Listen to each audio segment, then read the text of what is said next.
Jake Murphy floated through the docking bay of Galactic Council Station Omega-7, wondering how exactly his life had gone so spectacularly wrong that he was now humanity's official representative to a bunch of aliens who probably considered him a talking appetizer.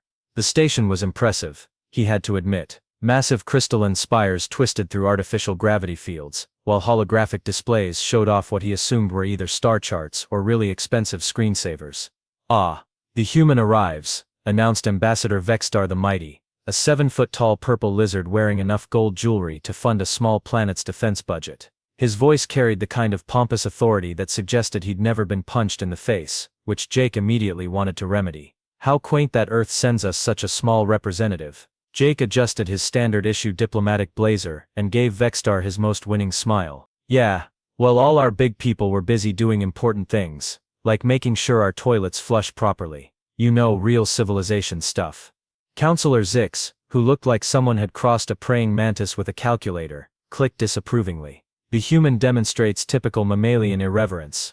Perhaps this explains why your species has barely achieved faster-than-light travel." "Oh, we've achieved it," Jake replied, watching General Krager lumber past.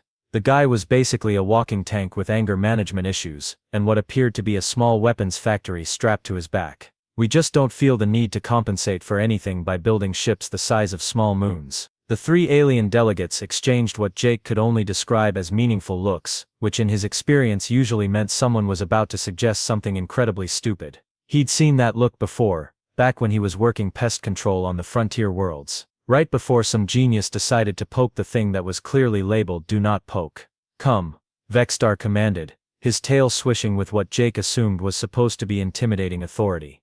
"The council awaits." The council chamber was designed to make visitors feel small and insignificant.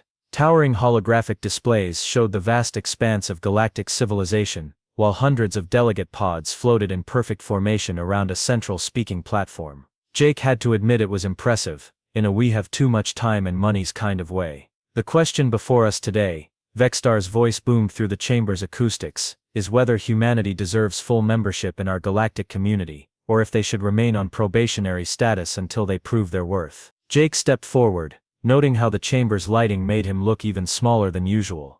"Well, that's not ominous at all. What exactly do we need to prove? That we won't accidentally blow up any more of your survey ships?" The murmur that rippled through the chamber suggested that yes, that was exactly what they were worried about. "The human species," Counselor Zix intoned, "has demonstrated a concerning tendency toward violence and unpredictability. Perhaps a trial is in order." And there it was. Jake had been wondering when someone would suggest the galaxy's favorite solution to diplomatic disputes. Nothing said advanced civilizations like making your problems fight to the death for everyone's entertainment. "A trial by combat," General Krager rumbled, his voice like gravel in a cement mixer having an existential crisis. "Let the human prove their species' worth in the arena of final judgment." Jake blinked slowly. "I'm sorry. Did you just suggest we settle interstellar diplomacy with a cage match? What's next? Deciding trade agreements with thumb wrestling?" "The arena has decided the fate of civilizations for millennia," Vexstar proclaimed, clearly enjoying himself. "It is a sacred tradition that separates the worthy from the weak. Right, because nothing says we're totally not barbarians like ritualized murder for paperwork approval." Jake looked around the chamber, noting how excited everyone seemed about the prospect of watching him get turned into human salsa. "And I suppose if I refuse?" Counselor Zix's mandibles clicked in what might have been amusement. "Then humanity remains on probationary status indefinitely, subject to committee review every solar cycle." Jake felt his soul die a little. "Committee review, with forms," Zix added helpfully. Many forms." "In triplicate," Vexstar chimed in. Fine. You know what? I'll take the murder arena over bureaucratic hell any day. At least getting eaten alive has a definite endpoint." The chamber erupted in what Jake assumed were cheers, though with some of these species it was hard to tell the difference between excitement and digestive distress. A massive holographic display materialized, showing the arena of final judgment in all its terrifying glory. It looked like someone had crossed a gladiator coliseum with a death trap factory, and then asked a sadist to do the interior decorating. "The human will face our champion," General Krager announced, and Jake noticed how even the other delegates seemed to shift uncomfortably in their seats. "The apex predator of Station Omega-7. Apex predator." Jake raised an eyebrow. "What, like a really angry space tiger or something?" The silence that followed was the kind of silence that suggested he'd just asked if the sun was hot while standing next to a supernova. The creature's name, Vexstar said quietly, is Gorath the Destroyer. It has never lost a battle. Its species conquered 17 star systems before we managed to capture this specimen. Specimen. Jake's voice cracked slightly. So you're telling me you've got some kind of galactic serial killer locked up as your go-to problem solver? The arena feeds it. Counselor Zix explained with what Jake was starting to recognize as alien smugness. It has not eaten in 3 rotations. It will be quite hungry. Jake looked up at the holographic arena, then back at the expectant faces of several hundred alien delegates who were clearly anticipating the kind of show that would be talked about for generations. You know what? This is still better than my last job performance review. The transport to the arena gave Jake exactly 12 minutes to contemplate his life choices, which seemed like overkill considering most of them had been objectively terrible. The viewing galleries were packed with delegates who'd apparently cleared their schedules for what they expected to be a very brief but entertaining diplomatic incident. Ladies, gentlemen and assorted carbon-based life forms, the announcer's voice boomed across the arena, presenting humanity's champion, Jake Murphy. Jake stepped onto the sandy floor of the arena and gave a half-hearted wave to the crowd. Thanks for coming out, everyone. I'd like to thank my agent, my therapist, and whoever invented alcohol for making this moment possible. The crowd's murmur died as a massive door on the opposite side of the arena began to grind open. Jake had seen a lot of scary things in his time doing pest control on frontier worlds, but the sound coming from behind that door was the kind of noise that made his evolutionary ancestors invent religion. And now, the announcer continued, his voice dropping to a reverent whisper, the apex predator of 17 conquered worlds, the destroyer of fleets, the nightmare of the Outer Rim, Gorath. What emerged from the shadows was not what Jake had expected. He'd been picturing some kind of giant space tiger, maybe with extra teeth and anger issues. Instead, Gorath looked like someone had taken a grizzly bear, fed it nothing but protein shakes and rage for about 10 years, then decided it needed more claws and possibly some light armor plating. The creature stood 12 feet tall on its hind legs, with muscles that had muscles, and a set of claws that could probably open cans or disembowel starships with equal efficiency. Its fur was a deep black that seemed to absorb light, and its eyes glowed with the kind of intelligence that suggested it wasn't just going to kill Jake, it was going to do it creatively. The viewing galleries fell silent. Even the announcer seemed to have forgotten what he was supposed to say next. Gorath's massive head swiveled toward Jake, and the human diplomat felt every single one of his survival instincts scream at him to run, hide, or possibly just lie down and hope it would be quick. Instead, Jake looked up at the creature that had conquered star systems, shrugged, and said, "Well, you're definitely not what I expected. I was hoping for something more in the slightly oversized housecat category." Gorath tilted its head, as if trying to process whether this tiny human had just made a joke at its expense. The crowd held its collective breath, waiting for the inevitable mauling to begin. Jake stood his ground, mostly because his legs had forgotten how to work, and watched as the legendary destroyer began to move toward him with the kind of predatory grace that had apparently made 17 civilizations surrender rather than fight. Gorath's massive paws hit the arena sand with sounds like thunder, each step bringing 12 feet of weaponized evolution closer to Jake's increasingly fragile mortality. The creature's nostrils flared as it approached, and Jake could see its muscles coiling beneath that midnight black fur, preparing to turn him into the galaxy's shortest diplomatic career. Then something unexpected happened. Gorath stopped. The apex predator froze mid-stride, barely 10 feet away from Jake, its massive head tilting as those intelligent eyes narrowed. Its nostrils flared wider, and it began to sniff the air around Jake with the kind of focused intensity that suggested it had detected something interesting. Jake said. Because eloquence had apparently abandoned him along with his survival instincts. Is this the part where you smell fear? Because I've got plenty of that on tap right now. But Gorath wasn't moving toward him anymore. Instead, the creature began to circle Jake slowly, its enormous head lowering until it was nearly at the human's eye level. Up close, Jake could see that Gorath's eyes weren't just intelligent, they were ancient. This wasn't some mindless beast. This was a creature that had seen civilizations rise and fall, that had commanded fleets and conquered worlds through strategy as much as strength. The crowd in the viewing galleries was getting restless. This wasn't the immediate carnage they'd been promised. Vexstar's voice echoed from the speakers. What is the creature waiting for? Why hasn't it attacked? Gorath's massive nostrils flared again, and suddenly the creature's entire demeanor changed. Its ears perked forward, its tail began what Jake could only describe as a cautious wag, and it made a sound that was part growl, part purr, and entirely confusing. What the hell? Jake muttered. And that's when the memories hit him. 3 years ago, Kepler 442b. The mining colony that had been overrun by what the locals called void rats, masty little creatures the size of house cats, but with the temperament of caffeinated honey badgers and teeth that could chew through hull plating. Jake had spent 6 months on that rock, living in prefab shelters, breathing recycled air, and hunting the little demons through mining tunnels with nothing but determination and industrial-grade pest control equipment. The smell. That's what Gorath was reacting to. Even after 3 years, even after countless showers and a complete wardrobe replacement, Jake still carried the microscopic traces of void rat pheromones embedded in his skin. It was undetectable to humans, barely noticeable to most aliens, but to a creature with Gorath's enhanced senses. Gorath made that sound again, louder this time, and suddenly dropped to all fours. The massive predator approached Jake with what could only be described as excitement, its tail wagging harder as it sniffed around Jake's hands and clothes. "You've got to be kidding me," Jake said, watching in disbelief as the destroyer of 17 star systems began acting like an oversized puppy. "You smell the void rats, don't you?" At the mention of void rats, Gorath's reaction was immediate and dramatic. The creature's ears flattened against its skull, its lips pulled back in a snarl that revealed teeth the size of railroad spikes, and it let out a roar that shook dust from the arena's ceiling. But the aggression wasn't directed at Jake. Instead, Gorath began sniffing him even more intently, its massive paws gently but insistently pushing at Jake's arms and chest. "Holy crap," Jake breathed, understanding dawning.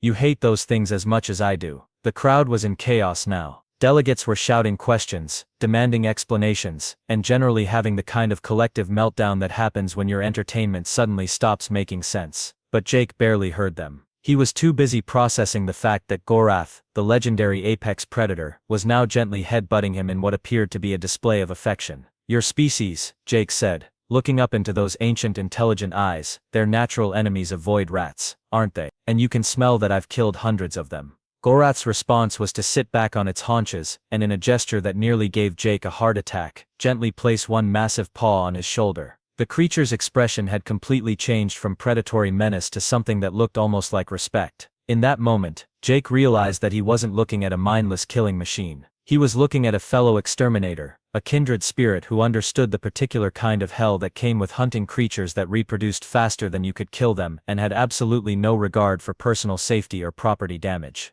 The silence in the arena stretched like a rubber band about to snap. Gorath remained sitting beside Jake, one massive paw still resting protectively on his shoulder, while several hundred of the galaxy's most important delegates tried to process what they were witnessing. Their ultimate weapon, their legendary apex predator, was apparently having a bonding moment with the small human they'd expected to see turned into chunky salsa. "What is happening?" Vextar's voice cracked through the arena speakers, his usual pompous authority replaced by something that sounded suspiciously like panic. "Why isn't the human dead?" Jake looked up at Gorath, who was now making a sound that could only be described as contented rumbling, like a diesel engine powered by happiness. "Well, big guy, I think we've confused them. Should we explain, or let them figure it out themselves?" Gorath's response was to lean down and with surprising gentleness for something with claws that could open starships like tin cans, nuzzle Jake's head. The gesture was unmistakably protective, the kind of behavior that said this small creature is under my protection, and anyone who threatens him will discover exactly why 17 civilizations surrendered rather than fight me. The viewing galleries erupted in chaos. Delegates were shouting in dozens of languages, demanding explanations, calling for immediate committee meetings, and generally having the kind of institutional breakdown that happens when reality refuses to follow the script. "Ladies, gentlemen, and assorted life forms," Jake called out, his voice carrying clearly across the arena thanks to the acoustics designed to broadcast dying screams. "I think there's been a slight misunderstanding about what humanity brings to this galactic community." He reached up and, in a gesture that made several delegates faint, and caused General Krager to make a sound like a leaking hydraulic system, scratched behind Gorath's ear. The apex predator's rumbling intensified, and its tail began wagging with enough force to create small dust storms. "You see," Jake continued, his voice taking on the patient tone of someone explaining basic physics to particularly slow children, "Gorath here isn't just some mindless killing machine. His species, if I'm reading this situation correctly, evolved alongside something we humans have become intimately familiar with. Something that apparently makes us automatic family in his book." Counselor Zix's voice cut through the chaos, high-pitched with confusion and growing fear. "What are you talking about? Human, void rats," Jake said simply, and watched as Gorath's entire body tensed. The creature's head snapped toward the viewing galleries, lips pulling back in a snarl that revealed evolutionary perfection in dental engineering. Or as you probably call them, the swarm of endless hunger, or the plague that devours stars, or whatever dramatic name you've given to those adorable little genocidal furballs. The reaction from the galleries was immediate and telling. Delegates began backing away from the arena's edge, their various chittering, growling, and electronic communication devices creating a symphony of panic. Even Vexstar, who had been standing confidently at the front of his viewing box, was now pressed against the back wall. Goreth's people, Jake continued, enjoying the moment more than he probably should have, they're natural predators of void rats. And for the past 3 years, I've been carrying the scent of hundreds of dead void rats embedded in my skin. To him, I'm not some weak little mammal. I'm a fellow warrior who's fought the same enemy his people have been battling for millennia. Jake looked up at Goreth, who had turned his attention back to his new pack brother. Isn't that right, big guy? I bet your people have stories about the great void rat wars. I bet they have legends about heroes who dedicated their lives to hunting the little demons. Goreth's response was to lower his massive head until it was level with Jake's, and then do something that made the entire viewing gallery fall completely silent. The apex predator, the destroyer of 17 star systems, gently touched his nose to Jake's forehead in what was unmistakably a gesture of respect and acceptance. So here's the thing, Jake said, his voice now carrying clearly through the dead silence of the arena. Humanity doesn't need to prove we're worthy of joining your galactic community.